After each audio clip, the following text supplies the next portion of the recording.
श्री स्वामी समर्थ. श्री स्वामी समर्थ. श्री स्वामी समर्थ. अध्याय 15वा आणि 16वा मराठीमध्ये. ओम श्री गणेशाय नमः.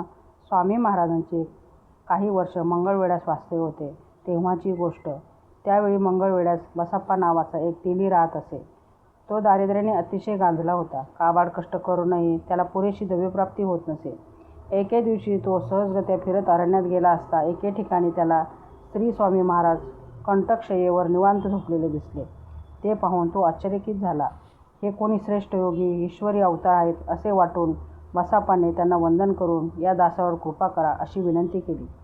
त्यावेळी त्याची भावभक्ती पाहून श्रींनी त्याच्या मस्तकावर आपला वरदहस्त ठेवला. त्यानंतर बसप्पा स्वामी समवेत राहून त्यांची सेवा करू लागले. ते जेथे जातील तेथे जाऊ लागला. त्याने घरदार सोडले आणि स्वामी भक्तीतच रममाण झाला. त्याच्या अशा वागण्याने त्याची पत्नी त्रागा करू लागली. कुत्सित शब्दांनी त्याचा अपमान करू लागली. लोकांनीही त्याला वेडा ठरवले, पण बसप्पाने स्त्रीची सेवा संगत सोडली नाही. एके दिवशी 2 प्रहर रात्री स्वामी महाराज उठून चालू लागले. बसप्पाही त्यांच्या मागोमाग निघाला. चालता चालता स्वामी घनदाट अरण्यात प्रवेशले. सर्वत्र अंधार असल्यामुळे मार्ग दिसत नव्हता. पायात काटे खुपत होते, पण तरीही स्वतःची पर्वा न करता बसप्पा मार्गक्रमण करीत होता. तेवढ्या स्वामीने एक लीला केली. अकस्मात त्या ठिकाणी असंख्य सर्प प्रकट झाले आणि त्या सर्पाच्या स्पर्शाने बसप्पा भानावर आला आणि त्या सर्पसमूहाला पाहून घाबरला. स्वामींनी त्याला धीर दिला व म्हणाले, घाबरू नकोस, तुला हवे तेवढे सर्प उचलून घे. आज तुझा भाग्योदय झाला आहे. तेव्हा बसप्पाने अंगावर वस्त्र एका सर्पावर टाकून त्याला नीट गुंडाळून घेतले. त्यानंतर सर्पासहित सर्व तेजही अदृश्य झाले. मग ते दोघेही गावात आले आणि विश्रांतीसाठी एका देवळात बसले. तेथे बसप्पाने आपल्या काखेतील वस्त्र उलगडून पाहिले तर त्यात सर्पाऐवजी सोन्याची लगड दिसून आली. हे पाहून चकित झालेल्या बसप्पाने श्री स्वामींना कृतज्ञतेने वंदन केले. श्रीने त्याला सुखाने संसार कर असा आशीर्वाद देऊन घरी पाठवले. तो वृत्तांत समजताच बसप्पाची पत्नी सुखावली. अशा प्रकारे श्रीच्या कृपेने बसप्पा सुखी झाला. मुंबईत हरिभाऊ नावाचे मराठा जातीचे गृहस्थ म्युनिसिपालिटीच्या कचेरीत नोकरीस होते. लक्ष्मण पंडित हे त्यांचे मित्र होते.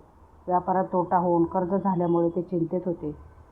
त्यांनी श्रीची कीर्ती ऐकून मी आठवड्यात कर्जमुक्त झालो तर तुमच्या दर्शनासाठी अक्कलकोटास येईल असा नवस केला होता.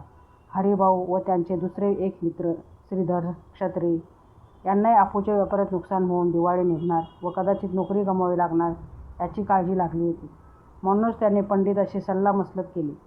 त्यावेळी त्यांची पडती बाजू लक्षात घेऊन स्वतः कर्जबाजारी असूनही पंडितांनी त्यांच्या स्वतःच्या कर्जाची व हरिभाऊंना व्यापारात होणाऱ्या तोट्याची रक्कम मी स्वतः भरीन अशा आशयाचे हमीपत्र मारवाड्याच्या पिढीवर स्वतः लिहून दिले. त्यानंतर मात्र नवल झाले. रातोरात आपूचा भाव वाढला आणि भरपूर नफा झाला. मुद्दलासहित नफ्याची सर्व रक्कम नवीन मालक म्हणून पंडिताच्या नावे जमा झाली.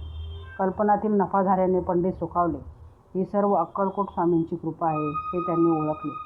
त्या आनंद वार्तेने हरिभाऊ व श्रीधर दोघे चिंतामुक्त झाले. मग ते तिघेही अक्कलकोटास गेले. तेथे श्रीचे पूजन केले. तेव्हा श्रीने त्या तिघांनाही मंत्रोपदेश केला. त्यामुळे ते धन्य झाले.